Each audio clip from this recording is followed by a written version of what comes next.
오늘 그 교독한 말씀에 포도가 들어있는 말들이 여러 번 나와요.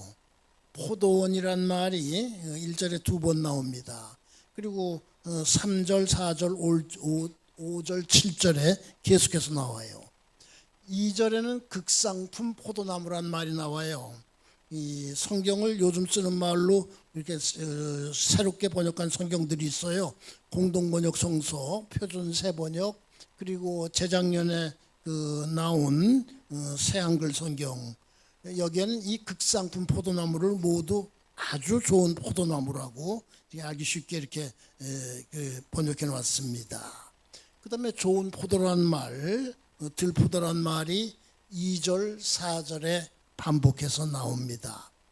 포도, 이스라엘 백성들에게 아주 친숙한 것이었어요. 그래서 이 성경에는 포도와 관련된 일들이 참 많이 기록되어 있습니다.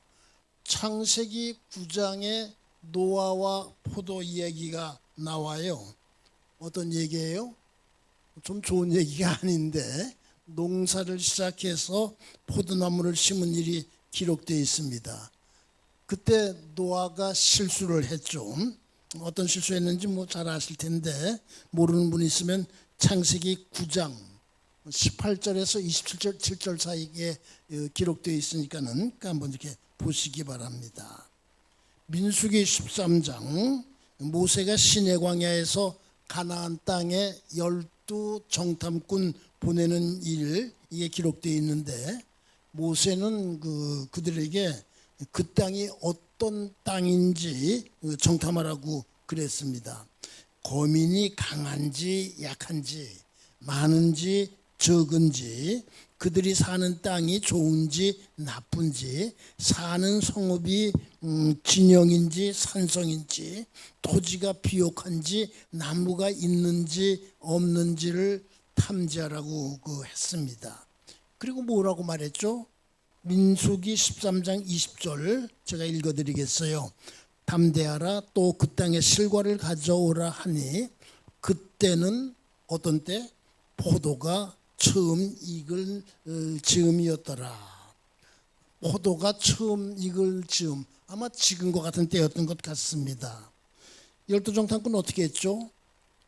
에스골 골짜기에 이르러서 거기서 포도송이가 달린 가지를 베어가지고 어떻게 했어요?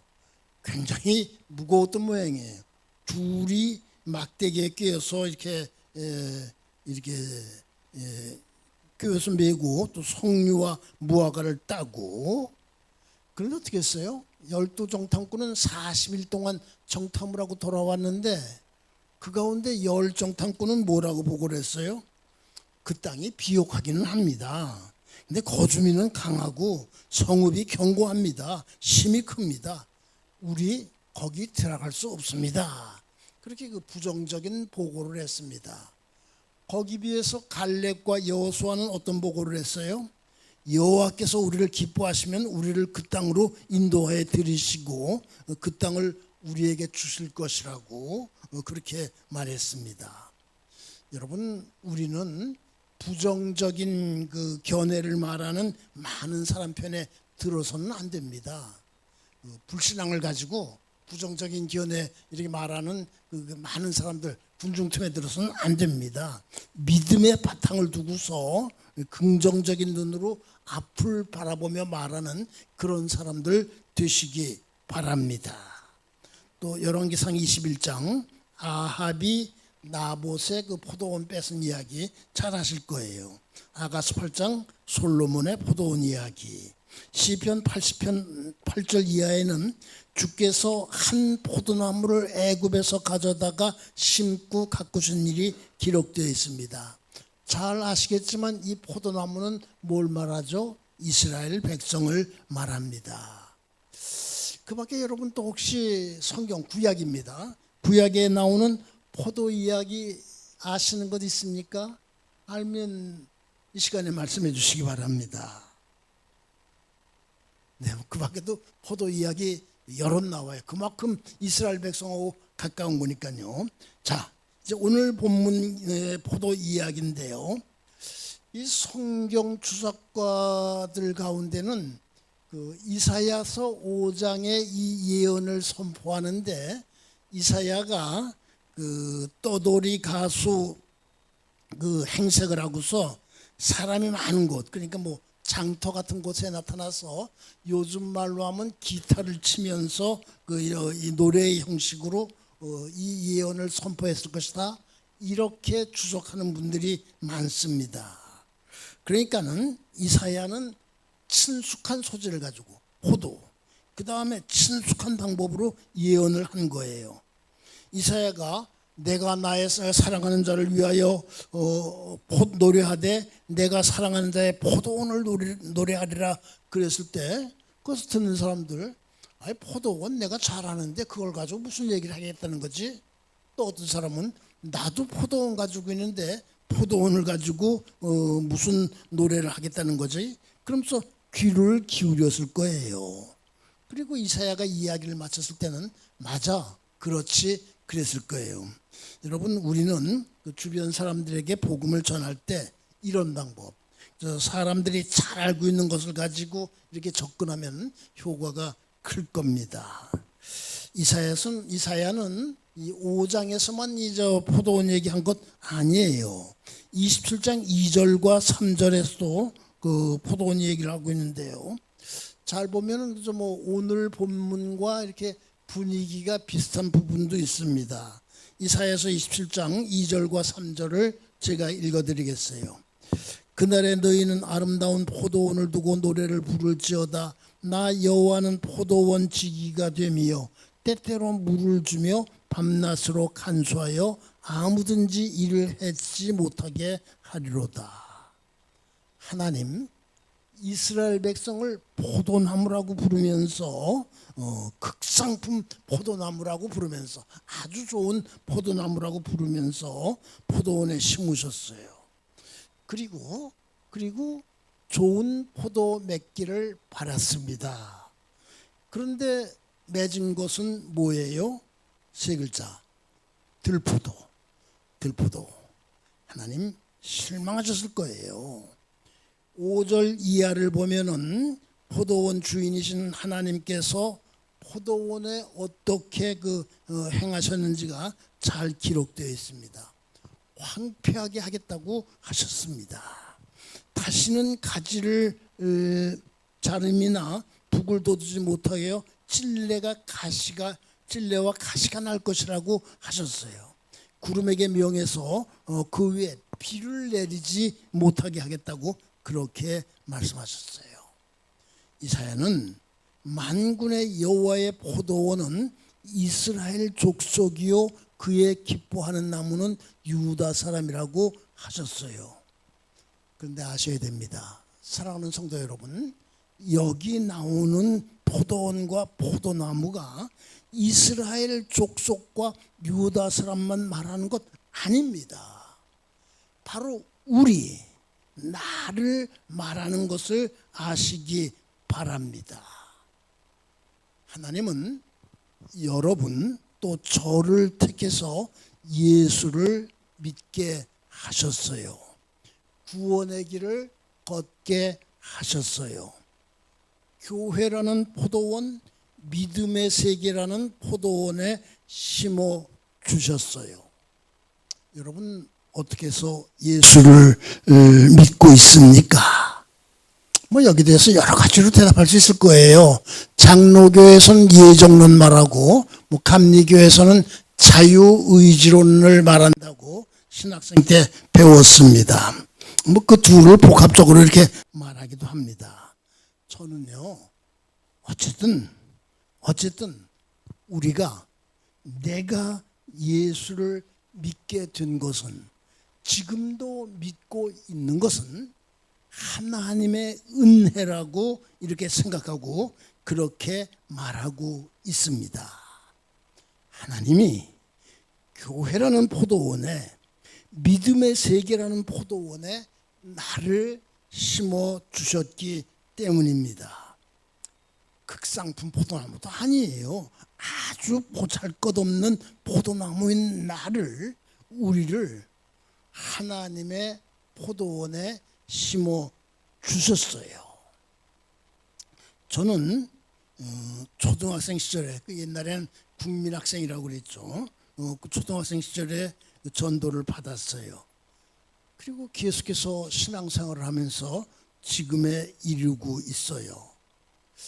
친구들 가운데는 어렸을 때 전도받아서 교회 잘 나왔는데 얼마 안 가가지고 교회에 나오지 않고 믿음을 버린 친구들이 많이 있습니다. 여러분의 친구들 가운데도 그런 사람들이 많이 있을 거예요.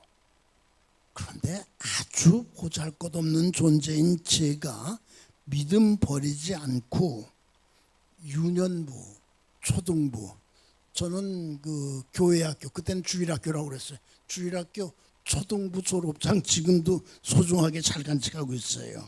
유년부, 초등부, 중등부, 고등부, 청년부, 계속해서 머리가 이렇게 휘어질 대로 이렇게 그 휘어진 지금까지 신앙생활 계속하고 있는 것 역시 하나님의 은혜예요. 저만 그렇습니까? 여러분 모두 그렇다는 것 아시기 바랍니다. 하나님께서는 믿음의 세계로 인도한 여러분과 제가 좋은 포도 맺기를 바라고 계십니다.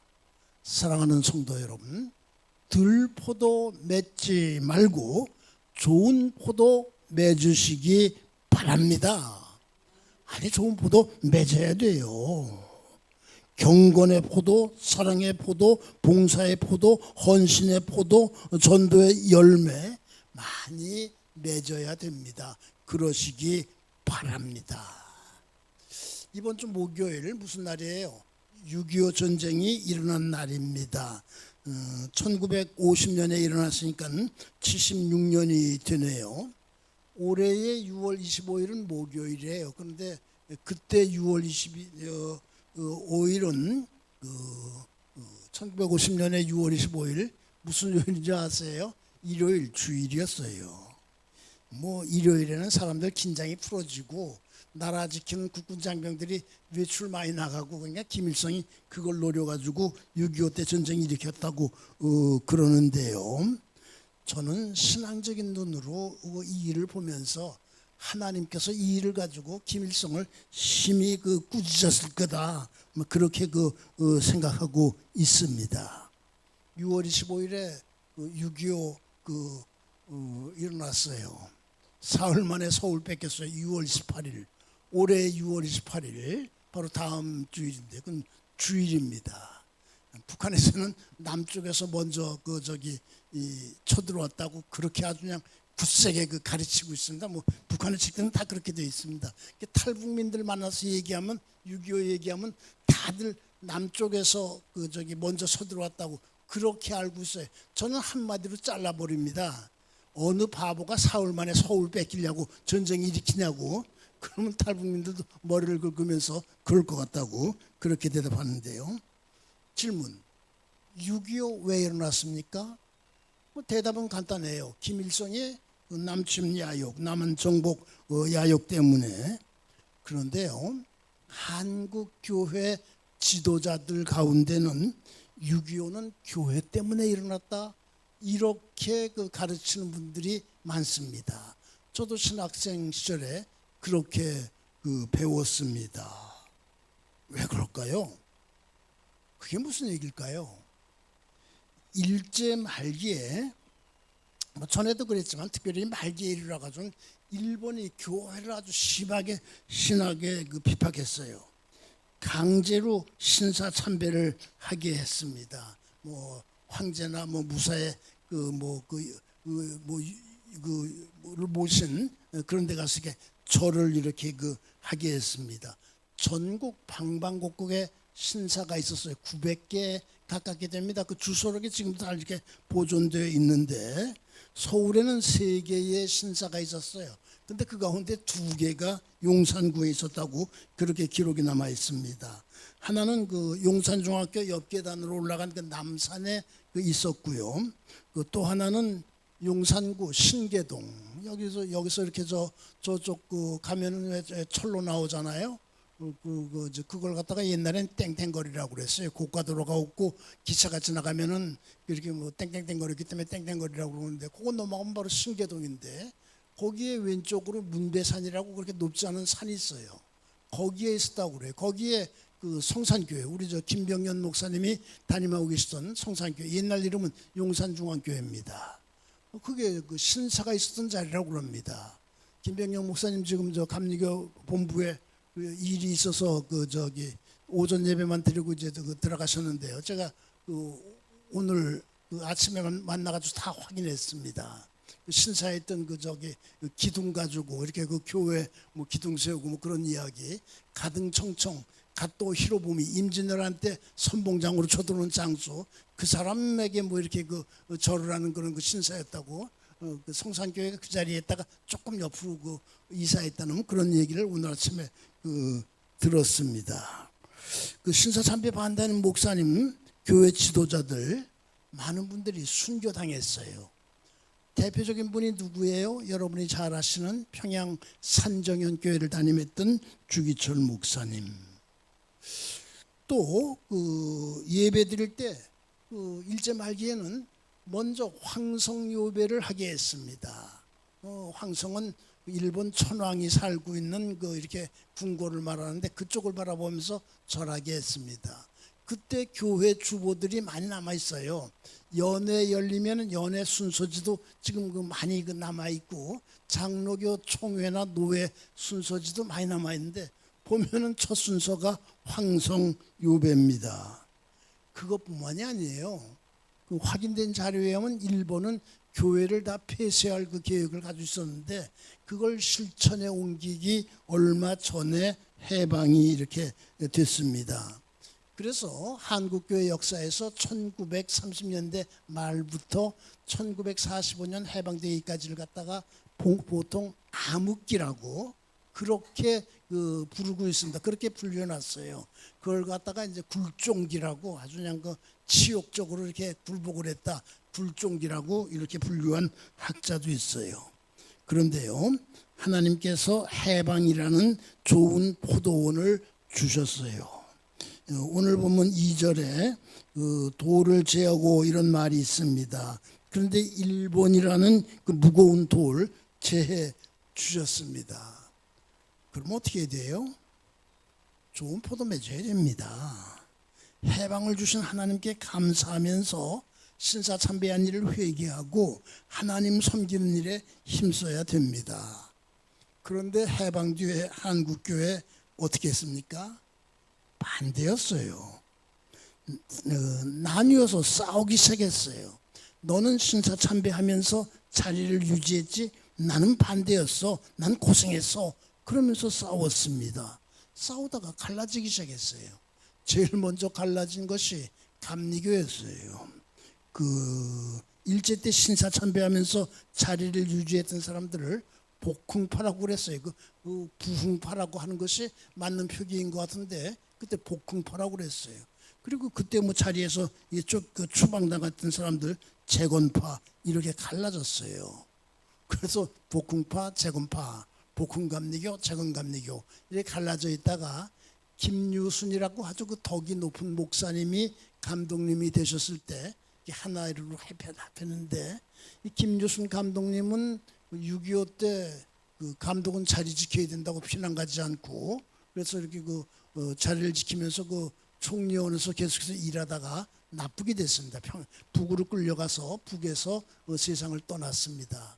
감독님이 그때 자리를 지켰기 때문에 감리교 목사님들도 따라서 이렇게 자리를 지켜가지고 6.25 때 납북당한 그 목사님들 통계를 보면 감리교 목사님들이 이렇게 훨씬 많은 그것이 이렇게 역사적으로 기록되어 있습니다. 장로교요. 장로교는 더 심하게 분열됐어요. 신사참배 반대한 사람들은 우리는 고려신학파야 줄여서 고신파라고 그래요. 똘똘 뭉쳤어요. 뭐 또 일부는 재건파라고 그렇게 하기도 하고 자유주의 신학 사상이 싹트고 있었는데 일제 때부터 그런 사람들은 그때 이름으로 조선신학교 지금은 한신대학이라고 그러는데 그걸 중심으로 했기 때문에 조신파라고 그랬는데 그 문제도 복잡해지기 시작했습니다. 해방을 주신 하나님께서는 해방이라는 좋은 포도원에 한국교회를 심어주신 하나님께서는 좋은 열매 맺기를 바랬는데 한국교회는 분열이라는 들포도를 맺었어요. 하나님께서 이걸 보시고 드신 것이 6.25라는 사랑의 채찍이다. 그렇게 배웠습니다. 그거 가르칠 때 그냥 그 교수님 흥분해가지고 이렇게 가르치고 그러던 모습 지금도 생각나는데요. 그럴 때 모두 그렇구나 그러면서 숙연해지고 그랬습니다. 그것은 뭐 이렇게 아주 역사적인 사실도 있으니까 여러분도 알아두시는 것이 좋아요. 해방이라는 6.25라는 거기에서 일제시대 통치에서 해방이라는 좋은 포도만 주셨는데 그걸 제대로 감당하지 못하고 분열이라는 다툼이라는 들포도 이렇게 맺고 있다가 그러다가 맞은 것이 6.25라는 채찍이다. 그거 우리가 알아야 됩니다. 역사적인 교훈입니다. 지난달에 저는 이사야서 4장 2장 4절에 있는 무리가 그들의 칼을 쳐서 보습을 만들고 그들의 창을 쳐서 낫을 만들 것이며 이 나라와 저 나라가 다시는 칼을 들고 서로 치지 아니하며 다시는 전쟁을 연습하지 아니하리라 이 말씀 가지고 교회는 이 땅에 평화의 노래가 울려 퍼지게 되는 그런 사명을 가지고 있다고 말씀드렸습니다. 교회가요 좋은 포도를 맺을 때 이 땅에 평화의 노래가 울려 퍼질 것을 아시기 바랍니다. 저는 얼마 전에 한 주일 전인가 두 주일 전에 태국에 다녀왔어요. 통일선교 관련 회의가 태국에서 열렸기 때문인데 한국을 비롯해서 미국, 뉴질랜드, 몽골, 호주 여러 나라에서 온 이 통일 선교에 관련하는 분들이 모여가지고 이렇게 토론도 하고 기도회도 가졌습니다. 요즘은 해외 교포들 사이에서 통일과 이 북한 복음화에 대한 그런 관심이 굉장히 높아지고 있는데 특별히 브라질 교회, 브라질 원주민들 그리고 브라질의 한국인 교포들 이분들 사이에서 이런 데 대한 관심이 높아지고 있습니다. 몽골인 목사님, 한국 사람이 아니라 몽골 사람 목사님 대회분도 왔는데 몽골은 이 북한에 선교하는데 여러 가지 유리한 조건을 가지고 있어서 그런 걸 발표하고 그랬어요. 첫날 저녁 설교를 제가 맡았는데 저는 설교를 하면서 지금은 6.25가 난 날이 들어있는 6월인데 지금 우리가 태국에 와 있는데 태국은 6.25 때 군대를 보내서 우리를 도운 참전 16개국이라고 그러죠. 16개국 가운데 하나라는 사실 그걸 기억해야 된다고 이렇게 말했습니다. 6.25 때 태국이 연인원 6천여 명을 보냈습니다. 그 가운데 220여 명이 전사를 했어요. 저기 경기도 연천군에 가면 태국 참전비가 있습니다. 아주 규모가 이렇게 커요. 이런 사실 말하니까 숙연해지더군요. 그 다음에 강조했습니다. 한국교회가 통일과 북녘 복음화에 좋은 포도를 맺는 일에 이 자리에 와 있는 그 사역에 부름받은 여러분이 앞서서 힘써야 된다고 그렇게 말하니까 모두 아주 그냥 숙연해졌습니다. 예배가 끝난 다음에 어떤 분이 말하기를 참 현장감 있는 설교를 해주셨다고 6.25 때 참전한 나라에 와서 그 사실을 얘기하면서 이렇게 통일과 북녘 복음화를 강조하니까 참 현장감 있는 설교를 했다고 그렇게 말하는 것을 들었습니다. 사랑하는 성도 여러분, 하나님께서 우리에게 해방이라는 좋은 포도원 주셨는데 회개와 합력이라는 좋은 포도를 맺지 못해서 76년 전 2주간에 6.25라는 채찍을 맞았다. 이것을 생각하면서 교훈 얻으시기 바랍니다. 간절한 마음으로 드리고 싶은 말씀이 있어요. 질문인데 나는 하나님의 은혜로 기름진 산에 심겨진 포도나무인데 좋은 포도를 맺고 있나 한번 돌아보시기 바랍니다. 하나님이 나를 좋은 포도원에 이렇게 심어 주셨는데 내가 과연 좋은 포도를 맺고 있나? 이렇게 물으면서 좋은 포도 맺기 위해서 더욱더 힘쓰는 여러분 되고 저희가 되시기 바랍니다. 이사야만 포도원 얘기한 것 아니에요. 예수님도 포도원 얘기 여러 번 했어요. 마태복음에 우리가 잘 아는 포도원 농부의 비유가 나옵니다. 한 집 주인이 포도원 만들고 산울타리로 두르고 거기에 집자는 틀 만들고 망대 짓고, 오늘 본문에도 술틀 이야기, 망대 얘기가 나오는데 농부들에게 세로 주고 타국이 간 이야기인데 그 다음 얘기 아실 거예요. 다시 확인하고 싶으면 마태복음 21장 읽으면 됩니다. 이 이야기는 마태복음에만 나오는 건 아닙니다. 마가복음에도 나오고 누가복음에도 나와요. 그래서 마태복음, 마가복음, 누가복음을 공관복음이라고 그래요. 공, 같이, 관, 보았다. 무엇을? 예수님의 생애와 교훈을 같은 관점에서 보았다. 공관복음. 비슷한 내용들이 많은데 요한복음은 좀 다르기 때문에 제4복음서라고 그러는데, 요한복음에도 예수님이 하신 포도나무 얘기가 기록되어 있습니다. 요한복음 15장 1절에서 6절까지인데 제가 이것을 좀 화면에 크게 띄워달라고 부탁을 했는데 나오면은 좀 같이 읽으려고요.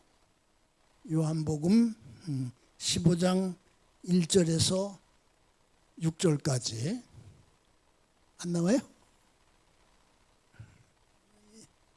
네.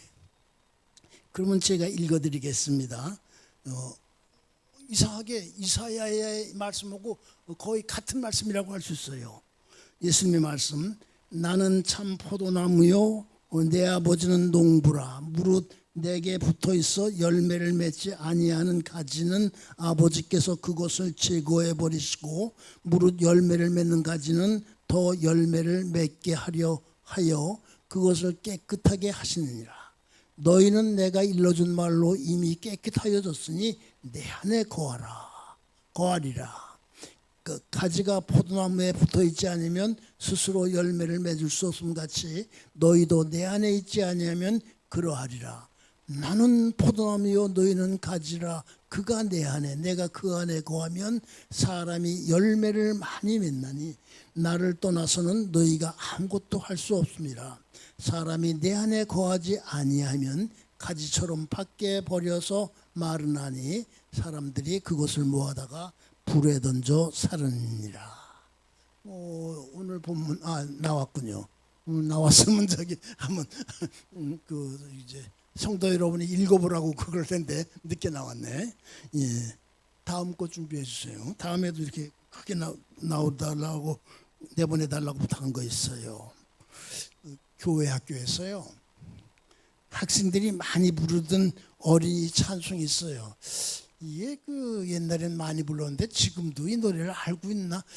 지금도 알고 있다면 한번 같이 불러보자고 그럴 텐데 제가 그걸 잘 모르겠어요. 그래서 이 예수님은 생명의 참 포도나무, 아버지는 포도원 농부시니 이 어린이 찬송가 좀 들려달라고 우리 조여준 청년에게 부탁을 했는데 들려주실 수 있죠? 네.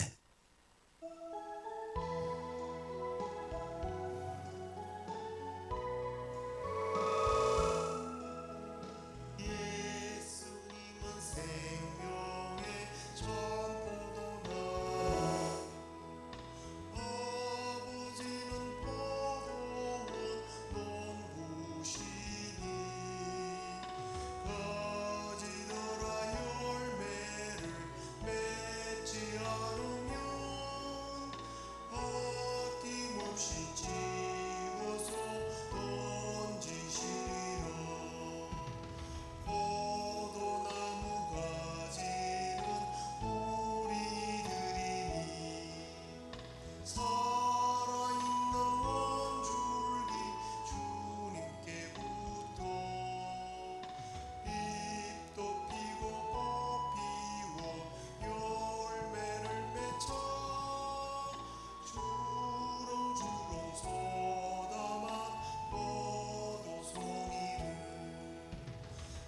사랑하는 가정이